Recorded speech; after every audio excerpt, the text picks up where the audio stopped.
நம்முடைய கருத்தரங்கத்துடைய முதல் பேச்சு அப்படிங்கிறது நம்மளுடைய பேச்சு தான். இப்போ நம்ம இன்றைக்கி எதை பற்றி நம்ம பேச போகிறோம் அப்படின்னு பார்த்திங்கன்னா, இப்போ ஒரு மனிதனுக்கு 12 பாவங்கள்லேயுமே ஒருத்தருக்கு முதன்மையான பாவம் அப்படின்னா நான் சொல்கிறது எப்பயுமே 10ஆம் பாவத்தை தான் சொல்லுவேன். ஏன் அப்படின்னா, ஒருத்தருக்கு ஒரு அங்கீகாரம் கிடைக்கணும்னா முதல்ல 12 பாவத்தில் 10ஆம் பாவம் தான் ஒரு அங்கீகாரத்தை கொடுக்கும். ஏன்னா நீங்கள் என்ன பண்ணுறீங்கன்னு கேட்குறாங்க நம்மளைய. சார் நான் டாக்டராக இருக்கிறேன், சார் நான் ஒரு இன்ஜினியராக இருக்கிறேன், சார் நான் ஒரு விவசாயியாக இருக்கிறேன், சார் நான் ஒரு ரியல் எஸ்டேட் பண்ணிகிட்டு இருக்கிறேன். இப்படி நீங்கள் என்ன தொழிலை சொல்கிறீங்களோ அந்த தொழிலை வச்சு தான் உங்களுக்கு மதிப்பு மரியாதை. இதே டாக்டர்னு சொன்னால், டே எங்கள் அப்பா அவர் மாப்பிள்ளை டாக்டரப்பா, மாப்பிள்ளை இன்ஜினியரப்பா, அவர் மிகப்பெரிய ஒரு வாத்தியாராக இருக்காப்பா, பேங்க் மேனேஜராக, இப்படி உங்களுக்கு மதிப்பையும் மரியாதையும் கௌரவத்தையும் புகழையும் கொடுக்கக்கூடிய பாவம் 10ஆம் பாவம் தான். அப்போ உங்களுக்கு அங்கீகாரங்கிறது எத்தனாம் பாவம்? நம்மளுக்கு 10ஆம் பாவம் தான்.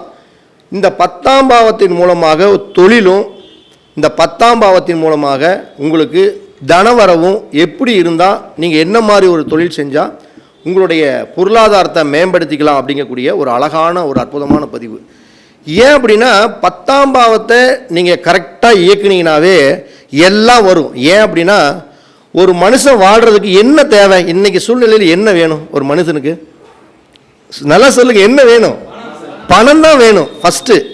ஆயுள் ஆரோக்கியங்கிறது எல்லாமே ஒரு பொதுப்படையாக இருக்கட்டும், பணம் இருந்தாவே பணம் 10ம் செய்யும் அப்படிம்பாங்க. அப்போ பணம் நம்மளுக்கு ரொம்ப இன்றியமையாக தேவையில்லை. அப்போ ஒரு மனிதனுக்கு பாக்கியங்கிறது எத்தனாம் இடம்? 9ஆம் இடம். ஆனால் பணத்துக்கே பாக்கியம் அப்படின்னு ஒரு பாவம் இருக்கும் பார்த்தீங்களா, அதுதான் 10ஆம் பாவம். ஒவ்வொரு பாவத்துக்கும் பாக்கியஸ்தானம் இருக்கும். பணத்துக்கு பாக்கியஸ்தானம் எது? 2ஆம் இடங்கிறது பணம். அந்த 2ஆம் இடத்துக்கு 9ஆம் இடம் தான் 10ஆம் இடம். அப்போ பணத்துக்கே பாக்கியம் 10ஆம் இடம்னா அப்போ 10ஆம் இடத்தோட வேல்யூ எப்படி இருக்கும்னு நல்லா யோசனை பண்ணி பாருங்கள்.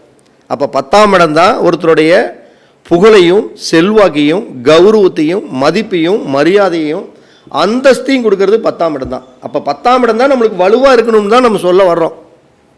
ஏன்னா 2க்கே அது 9 அல்ல, பாக்கியம் அல்ல, நம்முடைய பேச்சுக்கு பாக்கியம் அல்ல. அப்போ அந்த பாவத்தின் மூலமாக நம்ம எப்படி செயல்படுறோம் அப்படிங்கிறது தான் இந்த பதிவு. இதில் என்ன ஒரு விஷயத்தை பார்த்தோம்னா, இந்த 10ஆம் இடம் தான் ஒருத்தருடைய கர்மாவை அனுபவிக்கக்கூடிய பாவம். ஏன்னா 10ஆம் இடம்ங்கிறது தான் கர்மஸ்தானமும் கூட. நம்ம ஒருத்தன் தண்டு பையனாகவே வாழ்ந்து கடைசியில் கல்யாணமும் ஆகாமல் அப்படியே கடைசியில் வரைக்கும் போனான்னா அவன் வாழ்க்கை என்ன வாழ்க்கை? ஒரு கர்மம் பண்ணுறதுக்குன்னு ஒரு குழந்தை, ஒரு கல்யாணம் ஆகி ஒரு குழந்தை இருந்து அவனுக்கு ஒரு கொல்லி வைக்கிறதுக்குன்னு ஒரு குழந்தை இருந்தால் தானே அவன் பிறந்ததுக்கு ஒரு அடையாளம். பிறந்து அன்னக்காவடியாகவே வளர்ந்து கடைசியில் அடியோட ஒன்றுக்கும் இல்லாமல் எவனோ தூக்கி கொண்டு புதைக்கிறதுக்கு அவன் இந்த உலகத்தில் இருந்தா என்ன இல்லாட்டி என்ன? எப்பயுமே அதுதான் ஒரு கொல்லி வைக்கிறதுக்கு ஒரு குழந்தை வேணுங்கிறது. அதுதான் 10ஆம் பாவம், கர்மஸ்தானங்கிறது அதுதான். அப்போ இந்த 10ஆம் பாவம் அப்படிங்கிறது ரொம்ப ரொம்ப ஒரு மனிதனுக்கு இன்றியமையாத பாவம். அப்போ இந்த பாவத்தில் தான், இந்த பாவத்தை வச்சு தான் இந்த 10ஆம் பாவத்தில் என்ன கிரகங்கள் இருக்குது, 10ஆம் பாவத்தோட அதிபதி எங்கே இருக்கிறாரு, இதை வச்சு தான் அவங்களுடைய தொழில் கரெக்டாக அமையும். அந்த தொழிலை நம்ம கரெக்டாக பேட்ச் பண்ணிக்கணும். ஒருத்தர் சம்பந்தம் இல்லாத ஒருத்தர் தொழில் செய்வான், கடைசியில் கேட்டால் என்ன சொல்லுவான்? நான் இந்த தொழிலை கஷ்டப்பட்டு உழைச்ச நாயாட்டேன், 10 பைசா என்னால் சம்பாதிக்க முடியல, என்ன வாழ்க்கை இது அப்படிம்பா. அப்போ நம்ம தலையில் என்ன எழுதியிருக்குதோ அதற்கு தகுந்தாற்போல் ஒருத்தர் தொழில் செஞ்சாங்கன்னா அந்த தொழிலில் நம்ம ஜெயிக்கலாம். உன் தலையில் நீ மூட்டை தான் தூக்கணும்னா நீங்கள் மூட்டை தான் தூக்கணும். நான் அதை விட்டு டாக்டருக்கு போகலான்னா முடியவே முடியாது. தலையெழுத்து எல்லாம் எந்த கொம்பனாலையும் மாற்றவே முடியாது. தலையெழுத்து பிரம்மன் ஏற்கனவே சுழி போட்டு எழுதி அனுப்பிச்சிட்டாருன்னா அந்த தலையெழுத்தை நம்ம கொஞ்சம் காலதாமதப்படுத்த முடியுமே தவிர மாற்ற முடியக்கூடிய சக்தி இனிமேல் இல்லை. அப்படியெல்லாம் ஜோசியர்கிட்ட தலையெழுத்தை மாற்றக்கூடிய சக்தி இருந்ததுன்னா ஜோசியரை ஒருத்தரையுமே கையில் பிடிக்க முடியாது. தலையெழுத்தை மாற்றுற சக்தி ஜோசியருக்கு இருந்துட்டா ஜோசியரை ஒருத்தருமே கையில் பிடிக்க முடியாது. எல்லாமே நம்மளே மாற்றிக்கலாமே. நான் சிஎம், என் சைடில் இருக்கக்கூடிய லோகநாதனுக்கு ஒரு பொதுப்பணித்துறை, சிவகுமார் ஐயாவுக்கு ஒரு கான்ட்ராக்ட் துறை, ஆடிட்டிங் செக்ஷன், இப்படி எல்லாமே நானே வந்து மாற்றி மாற்றி பண்ணிக்கலாமே, ஏன் பண்ண முடியாது? அப்போ கொடுப்பினை என்னவோ தலையெழுத்து என்னவோ அதுதான் மனிதனுடைய வாழ்க்கை அப்படிங்கிறத நம்ம முதல்ல உள்வாங்கிக்கணும். அப்போ இதில் இந்த 10ஆம் இடம் அப்படிங்கக்கூடிய ஒரு விஷயத்தை நம்ம எதுக்கு நம்ம பேசுகிறோம் அப்படின்னோம்னா, இந்த 10ஆம் பாவத்துடைய காரகம் வந்து ஜீவனஸ்தானம். ஒரு மனுஷன் ஜீவனம் பண்ணுனா தான் 4 காசு கிடைக்கும். அந்த காசை வச்சு தான் நீங்கள் 4 பணம் சம்பாரித்து உங்களுடைய குடும்பத்தை ஓட்ட முடியும், குழந்தைகளை படிக்க வைக்க முடியும். அப்போ இந்த 10ஆம் இடம்ங்கிறது ரொம்ப ரொம்ப நீங்கள் கவனமாக செயல்படக்கூடிய பாவம். இப்போ இதில் வந்து நம்ம என்ன ஒரு போய் பாசிக்கணும்னா, 10ஆம் பாவத்தில் இங்கே பாவத்தையும் கிரகத்தையும் நம்ம மேட்ச் பண்ணிக்கிட்டே வரணும். அடுத்தது 10ஆம் இடத்தோடைய அதிபதி 12 பாவத்தில் எங்கே இருந்தால் எப்படி இருக்கும், இது ரெண்டையும் நம்ம தெரிஞ்சுக்கிட்டோம்னாவே கிட்டத்தட்ட 90% நம்ம அதனுடைய தொழிலை நம்ம எப்படி செஞ்சு பணம் சம்பாதிக்கலான்னு முடிவு பண்ணிடலாம். இப்போ உங்கள் ஜாதகத்தில் 10ஆம் இடத்துல சூரியன் இருந்தார்னு வச்சுக்கோங்க. 10ஆம் இடங்கிறது ஜீவனம், கிரகத்தில் சூரியன்னா சூரியனுடைய காரகம் நம்ம எடுத்துக்கணும். அப்போ நீங்கள் சூரியனுடைய தொழில் என்ன மாதிரி தொழில் இருக்குதோ அதைத்தான் செய்யணும். 10ஆம் இடத்துல சூரியன் இருந்துன்னா தன் தந்தை எந்த தொழிலை செஞ்சாரோ அந்த தொழிலை செஞ்சாங்கன்னா சக்ஸஸாக இருக்கும். ஒன்று. சூரியன்னா அரசாங்கம், அரசு சம்பந்தப்பட்ட துறை, இந்த மாதிரி சம்பந்தப்பட்ட தொழிலை செஞ்சாங்கன்னா அவங்க அதன் மூலம் வளர்ச்சி அப்படிங்கிறது அடையும். அதே மாதிரி சூரியன் அப்படின்னாவே நம்ம மெடிக்கல், அதாவது மெடிக்கல், இந்த அரசாங்கத்தின் சார்பாக மருத்துவம் சம்பந்தப்பட்ட படிப்புகளை எடுத்து படித்தாலும் அதில் நம்ம பணம் சம்பாரிச்சிடலாம். இதே மாதிரி 10ஆம் இடத்துல சந்திரன் இருக்குது அப்படின்னு வச்சுக்கோங்க. நீங்கள் 10ஆம் இடத்துல சந்திரன் இருந்தாவே முதல்ல தொழில் வந்து ஒரு நிலையாக இருக்காது, அங்கேயும் இங்கேயும் அலைஞ்சிக்கிட்டே தான் இருக்க சூழல். அப்போ சந்திரன் என்பது நிலையான கிரகம் இல்லையில்ல, அப்போ தொழிலில் அங்கேயும் இங்கேயும் அலைஞ்சிட்டு இருக்கக்கூடிய சூழ்நிலையில் கொடுத்துரும். அது இல்லாமல் நீர்நிலை சார்ந்த தொழில்களை எதை வேணுமாலும் எடுத்து செஞ்சாங்கன்னா அது அவங்களுக்கு பலம் பெறும்.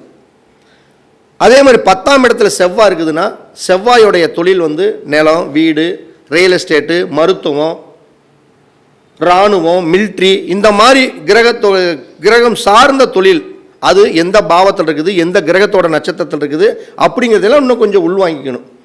10ஆம் இடத்துல புதன் இருந்ததுன்னா புதன் உடைய காரகத்துடைய தொழிலை நம்ம ஜீவனத்துக்கு எடுத்துக்கலாம். புதனுடைய தொழில் அப்படின்னா எழுத்து, ஆடிட்டிங், கம்யூனிகேஷன், தகவல் தொடர்பு, பத்திரம், பேச்சால் பணம் சம்பாதிக்கிறது, ஆன்மீகத்தால் சம்பாதிக்கிறது, ஜோதிடத்தால் பணம் சம்பாதிக்கிறது, இதெல்லாமே சிறப்பான பலனை கொடுக்கும். இதே 10ல் குரு இருக்குன்னு வச்சுக்கோங்க. 10ல் குரு இருந்தால் கல்வி நிறுவனங்களில் வேலை, வாத்தியார் வேலை, பேங்கில் வேலை, ட்ரஸ்டரியில் வேலை, இது மாதிரி பணம் புழங்கக்கூடிய சம்மந்தப்பட்ட தொழிலாக அமையும். இதே 10ஆம் இடத்துல சுக்கிரன் இருக்குதுன்னு வச்சுக்கோங்க. சுக்கிரனுடைய காரகத்தை நம்ம எடுத்து செய்யலாம். வீடு கட்டுறது, சிவில் இன்ஜினியருக்கு படிக்கிறது, கலை அழகு பொருள் சார்ந்த விஷயங்களில் விற்கிறது, இது எல்லாமே சிறப்பாக இருக்கும். 10ஆம் இடத்துல சனி இருந்ததுன்னா இரும்பு தொழில், நீங்கள் இரும்பு சம்மந்தப்பட்ட தொழிலை எதை வேணுமாலும் எடுத்து செய்யலாம், அது உங்களுக்கு சிறப்பான முன்னேற்றத்தை கொடுக்கும். எலக்ட்ரிக்கல், எலக்ட்ரானிக், கட்டட பொருட்கள், இது எல்லாத்தையும் எடுத்து நம்ம செஞ்சோம்னா சிறப்பாக இருக்கும். 10ஆம் இடத்துல ராகுக்கு எது இருக்குதுன்னு வச்சுக்கோங்க. ராகு இருக்குன்னா வெளியூர், வெளிநாடு, உரக்கடை வைக்கிறது, கெமிக்கல் சம்மந்தப்பட்ட தொழில் செய்கிறது, பூச்சி மருந்து கடை, வெளிநாடு ஏற்றுமதி இறக்குமதி, இந்த மாதிரி பிஸ்னஸ் பண்ணக்கூடிய தொழிலையெல்லாம் செய்யலாம். இதே கேது இருந்ததுன்னு வச்சுக்கோங்க 10ஆம் இடத்துல ஞான மார்க்க தொழில் செய்யலாம், மாந்திரிகம் சம்மந்தப்பட்ட தொழில் செய்யலாம், மற்றவர்களுக்கு போதனை செய்யக்கூடிய தொழில் செய்யலாம், கோழிக்கடை வைக்கலாம், கெமிக்கல் சார்ந்த தொழில் செய்யலாம். இது எல்லாமே செஞ்சால் அதன் மூலம் பணம் வர்றதுக்கு ஒரு வாய்ப்புகள் சூப்பராக இருக்கும். இது கிரகங்களோட அடிப்படையில். இந்த 10ஆம் இடத்துடைய அதிபதி 12 பாவத்தில் எங்கே இருக்குதுன்னு வச்சும் பணம் சம்பாதிக்கலாம். இப்போ 10ஆம் இடத்து அதிபதி முதல்ல நீங்கள் 3 விஷயமாக பார்த்துக்குங்க. ராசிலேயே சரராசி, சிரராசி, உபயராசி. சரராசின்னு என்ன? ஓடிக்கிட்டே இருப்பது சரராசி. சிரராசி என்பது ஒரே இடத்தில் நிலையாக இருப்பது சிரராசி. உபயராசிங்கிறது ஏற்றம் இறக்கம், போகலாம் வரலாம், போகலாம் வரலாம், இப்படி. அப்போ உங்களுடைய ஜாதகத்தில் 10ஆம் இடத்து அதிபதி என்ன கிரகமோ அந்த கிரகம் முதல்ல சரராசியில் இருக்குதா, சிரராசியில் இருக்குதா, உபயராசியில் இருக்குதான்னு பார்த்துட்டு தான் நீங்கள் தொழில் செஞ்சு பணம் சம்பாதிக்க முடியும். அதை நல்லா புரிஞ்சுக்கங்க. ஒரு உதாரணத்துக்கு ஒரே இடத்துல நிலையாக இருக்கிறது அப்படிங்கிறது ஸ்திரராசி, ஓடிக்கிட்டே இருக்கிறதுங்கிறது சரராசி. சரராசின்னு என்ன? மேஷம், கடகம், துலாம், மகரம். சிரராசிங்கிறது என்ன? 2, 5, 8, 11. அதாவது ரிஷபம், சிம்மம், விருச்சகம், கும்பம். உபயராசிங்கிறது வந்து மிதுனம், கன்னி, தனுசு, மீனம். இதுதான். அப்போ உங்களுடைய ஜாதகத்தில் 10ஆம் இடத்த அதிபதி ஒருவேளை சரராசியில் இருக்குதுன்னு வச்சுக்கோங்க, நீங்கள் வேலைக்கு ஓடிக்கிட்டே இருக்கணுமே தவிர நான் உட்கார்ந்து ஒரே இடத்துல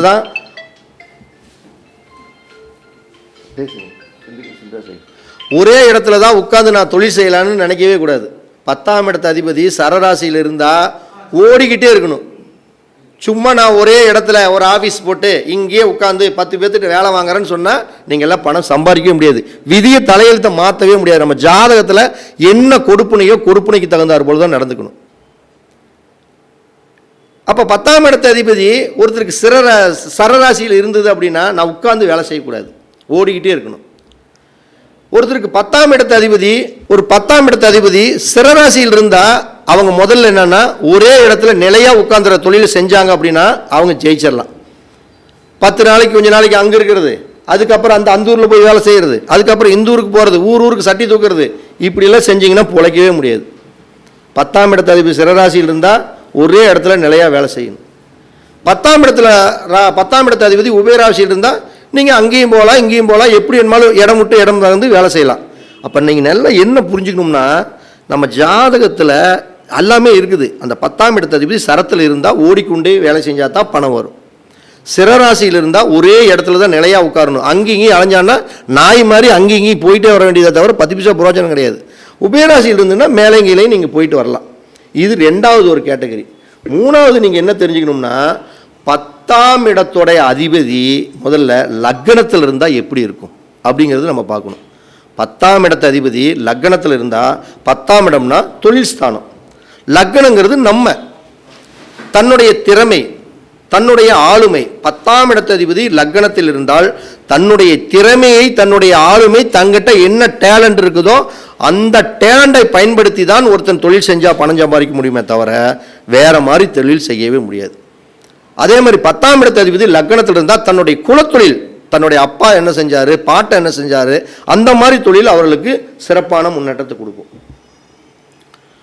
10ஆம் இடத்த அதிபதி லக்னத்துக்கு 2ஆம் இடத்துல இருக்குது. 10ஆம் இடம்னா தொழில்.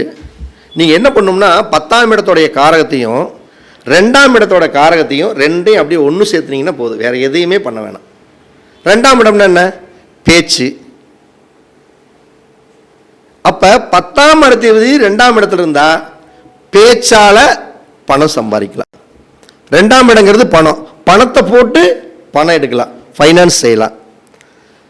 பணம் புழங்கக்கூடிய தொழிலை தாராளமாக செய்யலாம். அதில் வந்து எந்தெந்த தொழிலை வந்து இப்போ ஒன்றும் இல்லை, பேங்க் வேலை செய்யணும்னா அதில் குருவை பார்க்கணும், கட்டட வேலை செய்யணும்னா சுக்கிரனை பார்க்கணும், இரும்பு தொழில் செஞ்சால் சனியை பார்க்கணும். இப்படி அந்த கிரகங்களையும் நீங்கள் கொஞ்சம் சைடில் ஆட் பண்ணிக்கிட்டே வரணும். நம்ம இதை பேசுனா 3 மணி நேரம் பேசினா தான் இதுக்கு தீர்வு கிடைக்கும். இருந்தாலும் 10ஆம் இடத்த அதிபதி 2ஆம் இடத்துல இருந்தால் பணத்தை போட்டு பணம் செஞ்சால் பொழைச்சிக்கலாம். தன்னுடைய பேச்சு, வாயுள்ள புள்ள தான் பொழைக்கும் அப்படிங்கிறாங்க பார்த்தீங்களா, வாய் பேசி பொழைச்சிக்கலாம். அப்போ பேசி பொழைச்சிக்கலாம் என்ன? பட்டிமன்றத்துக்கு போனால் பேசலாம், பாட்டு பாடுனா பேசலாம். வாயை வச்சு நீங்கள் அதை எப்படி டெவலப் பண்ணி பணம் சம்பாதிக்கிறோமோ. 10ஆம் இடத்த அதிபதி 2ஆம் இடத்துல இருந்தால் ஜோதிட தொழில் செய்யலாம் இல்லைங்க ஐயா? செய்யலாம் இல்லை? சூப்பராக செய்யலாம். பாருங்க, பக்கத்துலேயே ஒருத்தர் இருக்காரு, 10ஆம் இடத்த அதிபதி 2ல் இருக்காரு. தன் பேச்சால தான் அவர் பணம் சம்பாதிச்சுட்டே இருக்காரு. 2ஆம் இடத்துடைய காரகத்தின் மூலம் அவர்கள் பணம் சம்பாதிக்கக்கூடிய சூழ்நிலை கொடுக்கும். 10ஆம் இடத்த அதிபதி 3ல் இருந்துட்டா தொழிலுக்காக இடம் மாற்றம் செய்தே தீரணும். இவங்க எப்படிப்பட்ட தொழில் செய்யலாம்? எழுத்துப்பூர்வமான தொழில் செய்யலாம். ஆடிட்டிங், கணக்கு வழக்கு, தகவல் தொடர்பு, கம்யூனிகேஷன் சார்ந்த தொழில், இது எல்லாமே சிறப்பான தொழிலாக இருக்கலாம்.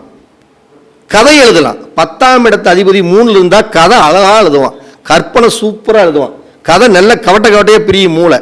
ஏன்னா 3ஆம் இடங்கிறது கதை, கற்பனை, இதை பற்றி தகவல் தொடர்பு, கம்யூனிகேஷன், ஆடிட்டிங், இந்த மாதிரி அனைத்து தொழில்களையும் இவங்க செய்யலாம். முதல்ல 10ஆம் இடத்த அதிபதி 4ல் இருந்துட்டா உள்ளூரில் தான் தொழில் செய்யணும். முதல்ல புரிஞ்சுக்க, 4ஆம் இடங்கிறது உள்ளூர். 10ஆம் இடத்த அதிபதி ஒருத்தருக்கு 4ஆம் இடத்துல இருந்தால் உள்ளூரில் தொழில் செஞ்சால் உள்ளூர்லேயே உன்னால் பிழைக்க முடியல, நீ எந்த ஊர்லடா போய் பிழைக்க போகிற அப்படிங்கிறாங்கல்ல. 10ஆம் இடத்ததிபதி 4 இருந்தால் உள்ளூரில் தொழில் செஞ்சால் சூப்பராக இருக்கும். 4ஆம் இடங்கிறது என்ன? நிலம், வீடு, வண்டி, வாகனம், சொத்து.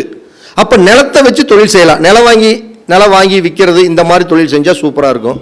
வண்டி வாங்கி விற்க இந்த மாதிரி விஷயத்தை தொழில் செய்யலாம். ரியல் எஸ்டேட் சம்மந்தப்பட்ட தொழில் செய்யலாம். சிவில் இன்ஜினியர் படித்து செய்யலாமா? தொழில் செய்யலாம். இடத்தை அளக்கிறது, சர்வேயர் சம்மந்தப்பட்ட தொழில் செய்யலாமா? தொழில் செய்யலாம். அப்போ நிலம், வீடு, வண்டி, வாகனம் இதனை சார்ந்த படிக்காத ஆளாக இருந்ததுன்னா, ஒரு நல்ல படிக்கிற பையன் படித்த ஆளாக இருந்ததுன்னா என்ன பண்ணலாம்? 10ஆம் இடத்ததிபதி 4 இருந்தால் சர்வேயருக்கு படிக்கலாம், சிவில் இன்ஜினியருக்கு படிக்கலாம். அடுத்தது நிலத்தை அளக்கக்கூடிய ஆட்களாக அந்த பண்ணலாம். 10ஆம் இடத்து அதிபதி 3 இருந்தால் ரிஜிஸ்டர் தொழில் செய்யலாம், சப் ரிஜிஸ்டர் ஆகலாம். சூப்பர். 10ஆம் இடத்து அதிபதி 4 இருக்காரு, உள்ளூரில் தான் கவர்மெண்ட் போஸ்டிங். அப்போ உள்ளூரில் இருந்தால் தான் உங்களுக்கு அந்த தொழிலே செட் ஆகும். அப்போ இந்த 10ஆம் இடத்து அதிபதி 4 இருந்தால் நிலம், வீடு, வண்டி, வாகனம் இந்த சம்மந்தப்பட்ட தொழிலை சூப்பராக செய்யலாம். அது என்ன மாதிரி அப்படிங்கிறதுக்கு நீங்கள் அந்த கிரகங்களை கொஞ்சம் ஆட் பண்ணிக்கலாம். உங்களுக்கு ஒரு 10ஆம் இடத்து அதிபதி உங்கள் ஜாதகத்தில் ஒருவேளை சுக்கிரனாக இருந்து 4 இருக்குது அப்படின்னா நீங்கள் இந்த இன்ஜினியருக்கு படிக்கலாம், வாஸ்து படிக்கலாம், சர்வேயருக்கு படிக்கலாம், இது எல்லாமே செய்யலாம். அப்படி செஞ்சால் தான் நீங்கள் பணம் சம்பாதிக்க முடியும். அதை விட்டுட்டு நீங்கள் பாட்டுக்கு சுற்றிட்டு இருந்தீங்கன்னா பணம் சம்பாதிக்க முடியாது. 10ஆம் இடத்து அதிபதி 5ஆம் இடத்துல இருந்தால், 10ஆம் இடங்கிறது தொழில். அது இல்லாமல் 10ஆம் இடத்து அதிபதி 4ஆம் இடத்துல இருந்தால் கண்டிப்பாக வீடு கட்டுறப்ப ஒரு கர்மம் நடந்தே தீரும். நல்லா புரிஞ்சுக்கணும். 10ஆம் இடத்து அதிபதி 4ல் இருந்து அவங்க வீடு ஒன்று கட்டுறாங்க அப்படின்னா கண்டிப்பாக வீடு கட்டக்கூடிய நேரத்தில் கர்ம காரியங்கள் நடக்கும்.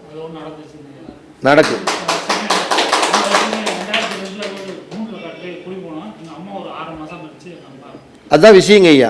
10ஆம் இடத்து, ஏன்னா 10ஆம் இடம் கர்மஸ்தானம், 4ஆம் இடம் வீடு. அந்த 4ஆம் இடம் ஆக்டிவேஷன் பண்ணுறப்ப 10ஆம் இடம் ஆக்டிவேஷன் ஆகும்ல. அப்போ வீடு கட்டுறப்ப கர்மம் நடந்தே தீரும்.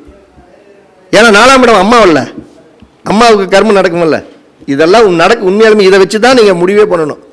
10ஆம் இடத்து அதிபதி 5ல் இருந்தால் கலைத்துறையின் மூலம் அழகாக சம்பாதிக்கலாம். கலைத்துறைன்னா என்ன? டான்ஸு, பாட்டு கச்சேரி, ஆட்டம், பாட்டம், கொண்டாட்டம், ஜோதிடம், மருத்துவம், ஆன்மீகம், இது மாதிரி 10ஆம் இடத்தில் இருக்கக்கூடிய தொழில் அத்தனை செய்யலாம். அதை விட 10ஆம் இடத்து அதிபதி 5ல் இருந்தால் உடல் உழைப்பு இல்லாமல் வருமானம் சம்பாதிக்கலாம், நோகாமல் நோம்பி கும்பிடலாம். அதுக்கோசரம் நல்லா வேலை செஞ்சுட்டு இருக்கிற ஆளுங்க வீடியோ பார்த்துட்டு நம்ம ஜாதகத்தில் நம்ம இதில் 10ஆம் இடத்து 5ல் இருக்குது, இன்னமேல் நம்ம நாய் மாதிரி கஷ்டப்படக்கூடாது, எல்லாம் தூக்கி எஞ்சிட்டு வீட்டில் உட்காந்துட்டு நோகாமல் சம்பாதிக்கலாம் அப்படின்னு தயவு செய்து நினச்சிடாதீங்க. 10ஆம் இடம்ங்கிறது தொழில், 5ஆம் இடங்கிறது உடல் உழைப்பு. உடல் உழைப்பு என்பது 6வது ராசி. உடல் உழைப்பே இல்லை என்பது 5வது ராசி. அப்போ உடல் உழைப்பு இல்லாமல் இருக்கக்கூடியது அப்படின்னா தரகு சம்பந்தப்பட்ட தொழில், கமிஷன் சம்பந்தப்பட்ட தொழில். ஏன் நம்ம தொழிலே உடல் உழைப்பு இல்லாத நம்ம வெட்டியாக முடிக்கிறோம், கடப்பாயிரம் போட்டு நம்புறோமா? ஜோதிடம் வாயால் பேசுகிறோம், அவ்வளோதான். கலைத்துறை, ஜோதிடம், மருத்துவம், இந்த மாதிரி 10ஆம் இடத்து 5ல் இருந்தால் இந்த மாதிரி தொழில்களை சூப்பராக செய்யலாம். புரியுதுங்களா? அதே மாதிரி குழந்தைகளுக்கும் கொஞ்சம் ஒரு விதத்தில் 10ஆம் இடத்து 5ல் இருந்தால் குழந்தைகளுக்கும் ஒரு விதத்தில் கொஞ்சம் சிரமங்களை கொடுக்கும். அதையும் நம்ம அது தப்பான விஷயத்தை பேசவே வேணாம். இப்போ 10ஆம் இடத்து அதிபதி 6ல் இருந்தால் நாய் மாதிரி கஷ்டப்பட்டால் மட்டும்தான் பணம் சம்பாதிக்க முடியும். நல்லா புரிஞ்சுங்க. 10ஆம் இடத்து அதிபதி 6ல் இருந்தால் நாய் மாதிரி கஷ்டப்படணும். நீ வீட்டில் இருந்து உட்காந்துட்டு நோகாமல் நான் சம்பாதிக்கலான்னா தயவு செய்து சம்பாதிக்க முடியாது. ஏன்னா அதிகமாக கடின உழைப்பு பண்ணணும். ஏன்னா 10னா தொழில், 6னா உடல் உழைப்பு. அப்போ 10ஆம் இடத்து அதிபதி போய் உடல் உழைப்பு ஸ்தானத்தில் உட்கார்ந்துருந்தா நீ உடல் உழைச்சா தாயா பணம் சம்பாதிக்க முடியும். அது இல்லாமல் நீ எப்படி சம்பாதிப்பு? நீயே அதை விட்டுட்டு நான் உடல் உழைக்க மாட்டேன், நான் நோகாமையே வீட்டுக்குள்ளே கதவை திறந்தா நடு கூரை புத்துட்டு நடிச்சாமத்தில் உழுகணும்னு கனவு கண்டா உழுகாது. உடல் உழைப்பு பண்ணணும், சூப்பராக இருக்கும். விவசாய தொழில் ரொம்ப ஃபர்ஸ்ட் கிளாஸாக இருக்கும். விவசாயங்கிறது 6ஆம் பாவம். 10ஆம் இடத்து அதிபதி 6ஆம் இடத்துல இருந்தால் விவசாய தொழில் சூப்பராக இருக்கும். அதே மாதிரி மருத்துவம் சார்ந்த தொழிலை படிக்கலாம். கேட்டரிங் படிக்கலாமா? சூப்பராக படிக்கலாம். 6ஆம் இடங்கிறது உணவு, உடை சம்பந்தப்பட்ட தொழில் செய்யலாம். ஒரு ஜவுளி கடை வைக்கலாம், ஹோட்டல் வைக்கலாம், விவசாய தொழில் செய்யலாம். ஒரு நல்லா படித்தவங்க பண்ணணும்னா ஹோட்டல் மேனேஜ்மெண்ட்டு, கேட்டரிங் இந்த மாதிரி விஷயங்கள் எல்லாம் பண்ணினாங்கன்னா அவங்களுக்கு அதன் மூலம் பணம் வந்தே தீரும். 10ஆம் இடத்து அதிபதி 7ஆம் இடத்துல இருந்தால் கூட்டு தொழில் சிறப்பு. கூட்டு சேர்ந்து தொழில் செஞ்சால் லாபத்தை கொடுக்கும். மனைவி வந்ததுக்கு அப்புறம் தாங்க அவனுக்கு உருப்படியான தொழிலே அமையும். அது வரைக்கும் ஊக்கவிலேயே சுற்றிட்டு இருப்பான். 10ஆம் இடத்துக்கு 7 இருந்து கல்யாணம் பண்ணானா டாப்புக்கு போயிடுவான். ஆனால் மனைவி கல்யாணம் பண்ணதுக்கு அப்புறமும் அவங்க வீட்டில் ஒரு கர்ம காரியங்கள் நடக்கிறதுக்கு உண்டான வாய்ப்புகள் கொடுத்தே தரும் திருமணத்துக்கு பிறகு. 7ஆம் இடங்கிறது திருமண ஸ்தானம், சுய தொழில் ஸ்தானம், கூட்டு சேர்ந்து தொழில் செய்யக்கூடிய ஸ்தானம். அப்போ நீங்கள் இந்த மாதிரி கூட்டு தொழில் திருமண படிக்க நார்மலாக இருக்கிறவங்கெல்லாம் அந்த சொல்கிறாங்களே அந்த திருமண பொருத்தங்களை சேர்த்து வைக்கக்கூடிய அந்த மாதிரி தொழில், திருமண ரீதியாக ஒரு நிகழ்ச்சியை எடுத்து நடத்தி அதன் மூலம் சம்பாதிக்கக்கூடிய தொழில், இது எல்லாமே அவங்களுக்கு சூப்பராக இருக்கும். 10ஆம் இடத்து அதிபதி 8ல் இருந்தால் எல்ஐசியில் வேலை செய்யலாம், அது சூப்பராக இருக்கும். இந்த இன்னும் எல்ஐசிக்கு பேர் இன்னொன்று இருக்குது, அதுக்கு பேர் என்ன, எல்ஐசி ஹெல்த் இன்சூரன்ஸ். இது எல்லாமே 8ஆம் இடங்கிறது அடுத்தவர்களுடைய உடல் உழைப்பை பயன்படுத்தி அடுத்தவர்களுடைய பிரச்சனையால் பணம் சம்பாதிக்கிறது.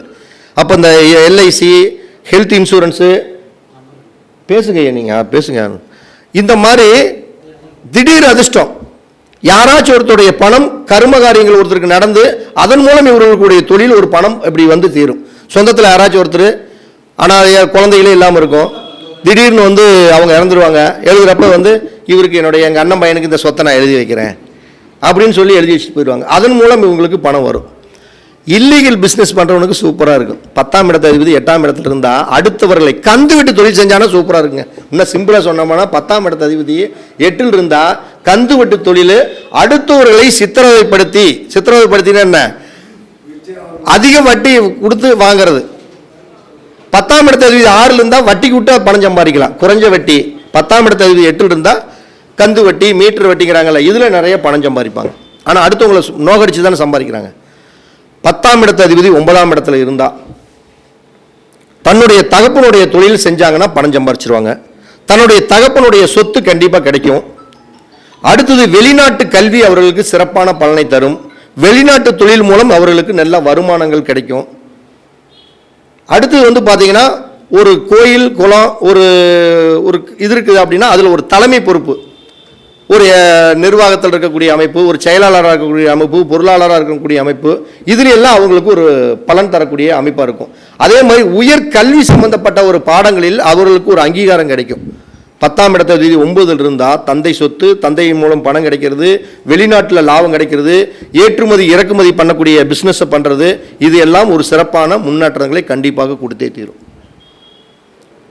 இந்த கோயில் எல்லாம் ஒரு கோயில் பொறுப்புகள் எல்லாம் வேலைக்கு சேர்றாங்கல்ல, இல்லைங்க. இப்போ நம்ம திருச்செந்தூர் முருகன் கோயில் இருக்குதுன்னா அந்த திருச்செந்தூர் முருகன் கோயிலில் ஏஇசிஇ ஏஓ சிஓ அப்படிங்கிறாங்கல்ல, இந்த மாதிரி கோயில் சம்பந்தப்பட்ட ஆலயங்கள் சம்பந்தப்பட்ட விஷயத்தில் அவங்களுக்கு தொழில் அமையும். அதன் மூலம் அவங்க பணம் சம்பாதிச்சிடலாம். 10ஆம் இடத்து அதிபதி 10ஆம் இடத்துலையே இருந்தது அப்படின்னா 10ஆம் இடத்து அதிபதி என்ன கிரகமோ அந்த கிரகம் சார்ந்த தொழிலை செஞ்சால் மட்டும்தான் அவர்களுக்கு பலம். 10ஆம் இடத்து அதிபதி 10ஆம் இடத்துலையே இருந்தால் 10ஆம் இடத்து அதிபதி என்ன கிரகமோ அந்த கிரகம் சார்ந்த தொழிலை செஞ்சால் அவர்களுக்கு ஒரு சிறப்பான ஒரு மதிப்பு மரியாதை கிடைக்கும். அடுத்து 10ஆம் இடத்து அதிபதி 11ஆம் இடத்துல இருந்ததுன்னு வச்சுக்கோங்க, பேங்க்கில் வேலை செய்யலாம், சூப்பராக இருக்கும். அடுத்து பார்த்தீங்கன்னா இன்சூரன்ஸு, ஷேர் மார்க்கெட்டு, பங்குச்சந்தை, இந்த மாதிரி தொழில் செய்கிறவங்க இந்த 10ஆம் இடத்து அதிபதி 11 இருந்தால் இந்த ஷேர் மார்க்கெட் சம்மந்தப்பட்ட விஷயத்தில் தாராளமாக செய்யலாம், மாற்றி செஞ்சிடக்கூடாது மற்றவங்க. இந்த 10ஆம் இடத்து அதிபதி 12ஆம் இடத்துல இருக்குதுன்னா முதல் தொழில் அவருக்கு சக்ஸஸை கொடுக்காது, 2வது தொழில் தான் அவங்களுக்கு சக்ஸஸ் கொடுக்கும். ஏன்னா 10ஆம் இடங்கிறது முதல் தொழில், 12ஆம் இடங்கிறது 2வது தொழில். 10ஆம் இடத்தை வளர்க்கக்கூடிய பாவம் அதனுடைய 3ஆம் பாவம். அப்போ 12ஆம் இடங்கிறது 2வது தொழில், 10ஆம் இடங்கிறது முதல் தொழில். அப்போ 10ஆம் இடத்து அதிபதி 12ல் இருந்தால் முதல் தொழில் செய்வாங்க. ஆனால் அந்த முதல் தொழிலில் போதிய வருமானம் இல்லாமல் 2வது செய்யக்கூடிய தொழிலில் தான் அவர்கள் மிகப்பெரிய ஒரு லாபத்தையும் அதிர்ஷ்டத்தையும் அடையக்கூடிய அமைப்பு. அவங்க என்ன மாதிரி செய்யலாம்? 10ஆம் இடம்னா நம்ம அந்த அறுவை சிகிச்சை சம்பந்தப்பட்டது, ரகசியம் சார்ந்து செய்யப்பட்ட விஷயம், இந்த மாதிரி எந்த தொழிலை வேணுமாலும் எடுத்து செஞ்சாங்கன்னா அது சிறப்பான முன்னேற்றத்தை கொடுக்கும். அதில் நீங்கள் என்ன பண்ணணும்னா உங்களுடைய 10ஆம் இடத்து அதிபதி என்ன கிரகமோ அதை நீங்கள் மனசில் வச்சுக்கணும். அதாவது இப்படித்தான் பணம் சம்பாதிக்கணும்னு நம்ம சொல்கிறோம், ஆனால் அதுலேயே இப்படி சம்பாதிச்சாலும் அந்த கிரகம் என்னவோ அதனை சார்ந்து தொழில் செய்யலாம்னு சொல்கிறேன். ஒரு உதாரணத்துக்கு அதை ஒன்று மட்டும் நம்ம சொல்லலாம். ஒரு மகர லக்கணம்னு வச்சுக்கோங்க. மகர லக்கணத்துடைய 10ஆம் இடம் எது? நம்ம சுக்கிரன் துலாமா வருது. அப்போ அந்த 10ஆம் இடத்து அதிபதி சுக்கிரன் ஒருத்தருக்கு 12ஆம் இடத்துல இருக்குது அப்படி வச்சுக்கலாம். அப்போ இந்த சுக்கிரன் காரகம் சம்பந்தப்பட்ட தொழிலை அவர்கள் எடுத்து செஞ்சால் அவர்கள் தொழிலில் நல்ல வருமானத்தை அடையலாம். சுக்கிரன் சார்ந்த சம்பந்தப்பட்ட தொழில் எது? வண்டி வாகனம் சம்பந்தப்பட்ட தொழில், ரியல் எஸ்டேட் சம்பந்தப்பட்ட தொழில், கட்டிடம் சம்பந்தப்பட்ட தொழில், அடுத்தது வந்து சிவில் இன்ஜினியர் சம்பந்தப்பட்ட தொழில், உள்ளூரில் தொழில். இது மாதிரி இந்த 10ஆம் இடத்தோடைய அதிபதி எங்கே இருக்கிறாரோ அதனை சார்ந்த தொழிலுங்கிறதையும் பார்த்துக்குங்க. உங்களுடைய 10ஆம் இடத்து அதிபதி என்ன கிரகமோ அந்த கிரகத்தையும் இங்கே ஆட் பண்ணிக்கிட்டீங்கன்னு வச்சுக்கோங்க, இன்னும் சூப்பராக இருக்கும். இப்போ ஒருத்தர் குழந்தை வந்து ஒரு இன்றைக்கெல்லாம் படிக்கிறாங்க, படித்து முடிச்சுட்டு நான் ஒரு நல்ல வேலைக்கு போகணுன்னு எதிர்பார்க்குறாங்க. தொழிலுக்கு என் குழந்தை என்ன தொழிலுக்கு போகணும்னு கேட்குறாங்க உங்கள்கிட்ட. நீங்கள் அழகாக ஜாதகத்தை பார்க்குறீங்க. 10ஆம் இடத்து அதிபதி உங்களுடைய ஜாதகத்தில் என்ன கிரகமோ அந்த கிரகம் என்ன கிரகமோ பார்த்தீங்கன்னா அந்த கிரகத்துடைய தொழிலுக்கு தான் நீங்கள் சப்போர்ட் பண்ணணும். வேற மாதிரி தொழிலுக்கு நீங்கள் சப்போர்ட் பண்ணீங்கன்னா அதனுடைய படிப்பை உங்களுக்கு பலன் தராது. இப்போ அதை தான் நான் சொன்னேன். இப்போ மகர லக்னத்துக்கு 10ஆம் இடத்து அதிபதி சுக்கிரன்னா அவர் 12ல் இருக்கிறாரு அப்படின்னா அந்த தொழில் தான் உங்களுக்கு லாபத்தை கொடுக்கும். அந்த சுக்கிரனுடைய காரகம் என்ன தொழிலோ அந்த தொழிலுக்கு தகுந்த மாதிரி நீங்கள் படிப்பு எடுத்து படிக்க சொல்லணும். சுக்கிரன்னா சிவில் இன்ஜினியருக்கு எடுத்து படிங்க, மோட்டார் மெக்கானிக்கு படிங்க, வண்டி வாகனத்தை டெவலப் பண்ணுறாங்களா அதனை சார்ந்து அந்த சுக்கிரன் சார்ந்த தொழிலை எடுத்து செஞ்சால் மட்டும்தான் நம்ம டெவலப் ஆக முடியுமே தவிர இல்லைன்னா எந்த விதத்துலையும் டெவலப் ஆக முடியாது. ஏன்னா 10ஆம் பாவம்ங்கிறது 2ஆம் இடம் என்று சொல்லக்கூடிய பணத்தை குறிக்கக்கூடிய பாவத்திற்கு பாக்கியஸ்தான பாவமாக வரும். அப்போ நீங்கள் நல்லா ஒரு இதில் எல்லாம் நிறைய விஷயங்களை நீங்கள் ஃபாலோ பண்ணணும். 10ஆம் இடத்து அதிபதி 4ல் இருந்தால் வீடு கட்டக்கூடிய காலகட்டங்களில் கவனமாக இருக்கணும். கண்டிப்பாக தன் தாய்க்கு கர்மத்தை கொடுத்தே தீரும். 10ஆம் இடத்து அதிபதி 7ல் இருந்தால் கண்டிப்பாக திருமணம் அப்படிங்கக்கூடிய வாழ்க்கையில் கண்டிப்பாக ஒரு கர்ம காரியங்களை கொடுக்கக்கூடிய சூழ்நிலைகளை நிச்சயமாக கொடுக்கும். அப்போ உங்களுடைய ஜாதகத்தில் 10ஆம் இடத்து அதிபதி எங்கே இருக்கிறார், எப்படி இருக்கிறார், அவர் சரராசியில் இருக்காரா, சிரராசியில் இருக்காரா, உபயராசியில் இருக்காரா அப்படிங்கிறது தெரிஞ்சு தான் உங்களுடைய தொழிலை நீங்கள் கரெக்டாக அமைச்சிங்கன்னா அந்த தொழிலில் பணம், காசு, பேரு, புகழ், அந்தஸ்து, மதிப்பு, மரியாதை எல்லாத்தையும் அடைய முடியுமே தவிர நீங்கள் அந்த 10ஆம் இடத்து அதிபதி உங்களுடைய ராசி கட்டத்தில் எங்கே இருக்குதுன்னு தெரியாமல் நீங்கள் பாட்டுக்கு குருட்டாம்பாக்கில் ஒரு தொழில் செஞ்சீங்கன்னா அந்த தொழிலில் நீங்கள் சைன் பண்ணவே முடியாது. கடைசியில் நம்ம நஷ்டம்தான் அடைய முடியும். அப்போ இந்த வீடியோ பார்க்குறவங்க எல்லாமே ஒரு நல்ல ஒரு ஜோதிடர்கிட்ட போய் உங்களுடைய ஜாதகத்தில் 10ஆம் இடம் எப்படி இருக்குது, 10ஆம் இடத்து அதிபதி எங்கே இருக்கிறாரு, 10ஆம் இடத்தோட அதிபதியோட கிரகம் என்ன கிரகம், அந்த கிரகத்தோடைய சேர்க்கை எப்படி இருக்குது, இது எல்லாம் பார்த்து நீங்கள் ஒரு நல்ல தொழிலை ஜாதகத்தின் ரீதியாகவே முடிவு பண்ணிக்கலாமே தவிர நீங்கள் பாட்டுக்கு அடுத்த ஜெனரேஷனில் இன்றைக்கி 12th முடிச்சிட்டோம், இப்போ இன்றைக்கி இன்ஜினியருக்கு வேல்யூ இல்லையே, இன்னும் ஒரு வருஷம் கழிச்சு கம்ப்யூட்டர் சயின்ஸுக்கு நல்ல வேல்யூ இருக்குது, அந்த படிப்பை படி அப்படின்னு ஒரு 10 நாள் கழிச்சு இந்த படிப்புக்கு பிரச்சனை இல்லை இதை படி அப்படின்னு எல்லாம் சொல்கிறதுக்கு வாய்ப்பே இல்லை. அப்போ நீங்கள் எப்பயுமே ஜாதகத்துக்கு தகுந்தாற் போல நீங்கள் மாற்றிக்கணும். நாளைக்கு என்ன நடக்கும் அப்படிங்கிறதுக்காக இன்றைக்கி நீங்கள் படிக்கவே கூடாது. உங்கள் ஜாதகத்தில் கொடுப்பனை அதை தான் நான் அடிக்கடி சொல்கிறது என்னென்னா, சட்டியில் என்ன இருக்குதோ அதுதான் அகப்பையில் வரும். தன்னுடைய 12 பாவங்களுடைய கொடுப்பனை என்னவோ அதுதான் நடக்கும். அது எப்போ நடக்கும்? தன்னுடைய தசாபுத்தி காலகட்டங்களில் நடக்கும். நம்ம தலையெழுத்து என்னவோ அதுதான் இங்கே நடக்குமே தவிர தலையெழுத்து எல்லாம் எந்த கொம்பனாலையும் எந்த ஜோசிடனாலையும் யாருனாலையும் மாற்றவே முடியாது. தலையெழுத்துக்கு தகுந்தாற் போல் நம்மளுடைய தொழிலை நிர்ணயம் செய்தால் நம்முடைய வாழ்க்கையில் பணம், புகழ், பேர், அந்தஸ்து அடையலாம் என்று கூறி முதல் பேச்சை நம்ம நிறைவு செய்யலாம்.